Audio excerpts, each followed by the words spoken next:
से उनके आसपास उनके जैसे ही नियंदरथाल आके खड़े हो गए। शायद वो इलाका उनका था। दोनों ग्रुप के बीच बातचीत हुई और ये लोग इन्हें लेकर अपने गुफा में ले गए और उन्हें खाना दिया। सब लोग अब साथ में रहने लगे थे और साथ में शिकार ढूंढने लगे। रोज का एक ही काम था, जानवरों का पीछा करना, शिकार करके खाना खाना, जड़ें खोदना और कुछ भी करके ऐसा ढूंढना जिससे पेट भर सके। हाथों में बस टूटे फूटे पत्थर थे और दिमाग धीरे धीरे तेज हो रहा था। वो लोग पत्थरों को एक दूसरे से मारते और एक दिन उन्होंने देखा कि एक कोने से पत्थर की धार निकलती है और पत्थर नुकीला हो जाता है। उस दिन पहला औजार बना था, छोटा पर खतरनाक। अब वो मांस को काट सकते थे, हड्डियां तोड़ सकते थे और खाल को छील सकते थे। यहीं से उनके सोचने का दौर शुरू हुआ। हजारों साल बीतते गए और नियंदरथाल का दिमाग धीरे धीरे डेवलप होने लगा था। लगभग 3.5 लाख साल पहले ठंड और अंधेरे ने उनके धैर्य की सीमा तोड़ दी थी। कई बार जंगलों में बिजली गिरने के कारण आग लग जाती थी और पेड़ों को जलते देखकर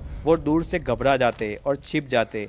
पर एक दिन बिजली पास के पेड़ पर गिरी और आग की लपटें उठी। नजदीक जाने से गर्मी लगने लगती थी। एक नियंदरथाल धीरे धीरे उसके पास गया। उसने इस ठंड में गर्मी महसूस की। उसने अपना हाथ उस आग को पकड़ने के लिए आगे बढ़ाया, लेकिन हाथ जलने लगा। फिर भी उसने कुछ भी करके जलती हुई लकड़ी को उठाया और अपने साथ अपनी गुफा में ले गया। सब लोगों ने अब धीरे धीरे लकड़ियां इकट्ठा कर ली और इस आग में लकड़ी को डालते रहे। उस दिन इंसान ने पहली बार नेचर की शक्ति को बचा कर रखा। कई दिनों तक उस आग को बुझने नहीं दिया गया, क्योंकि उसमें लकड़ियां डालते रहते और राख को हिलाते रहते थे। एक बार उन्होंने ये भी देखा कि औजार बनाते वक्त जब पत्थरों को टकराते हैं तो एक वैसी ही चिंगारी निकलती है जैसी ये आग है। फिर उन्होंने सोचा कि शायद इससे आग जलाई जा सकती है। उन्होंने 2 पत्थर को टकराया और चिंगारी निकली, पर बड़ी आग नहीं जली। फिर उन्होंने सोचा कि आग को लगातार जलाने के लिए लकड़ियां चाहिए।